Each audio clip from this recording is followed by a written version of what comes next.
সকাল সকাল হাতে বরফ, এত বরফ কেন বলো তো? এই ফ্রিজের জন্য। আর এসব কমপ্লিট করে মাঠে খেলতে চলে যাই। আর আজকে ছিল বিশ্বর জন্মদিন। আর এরকম খাওয়া দাওয়া করে সকাল সকাল একটু মজা টজা করে তারপর বাড়ি আসি, বাড়িতে এসে ব্রেকফাস্ট সেরে ফেলি। আর আজকে রান্নাবাড়ি কিছু করিনি, কারণ আজকে ছিল একটা ইনভিটেশনটা হচ্ছে এখানেতে পুজোর এখানে গেছিলাম। এখানে খিচুড়ি, আলুর দম, ফ্রাইড রাইস, পনির এসব খাওয়া দাওয়া করি। আর বাড়িতে এসে বৌদি বেলের শরবত বানিয়ে দিয়েছিল। আর আজকে যেহেতু বললাম বিশ্বর জন্মদিন, তাই ওর জন্য কেক আনতে গেছিলাম। আর কেক আনতে গিয়ে একটুখানি কোল্ড ড্রিঙ্কসও খেয়ে নিলাম। আর এখানে গিয়ে জানতে পারি এদের একটা ভালো অফার চলছে অক্ষয় তৃতীয়ার জন্য, তো তোমরা চেক আউট করতে পারো। তো ওখান থেকে কেক টেক নিয়ে তারপর আমরা চলে যাই বিশ্বর বাড়ি।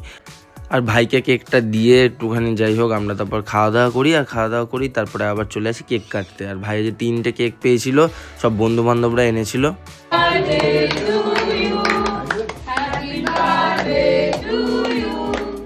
কেক কাটিং হয়ে যাবে, আর কেক কাটার পর একটু মজা না করবো এটা হয়। আর তাই ভাইকে একদম ভালো মতন কেকে স্নান টান করিয়ে দিই।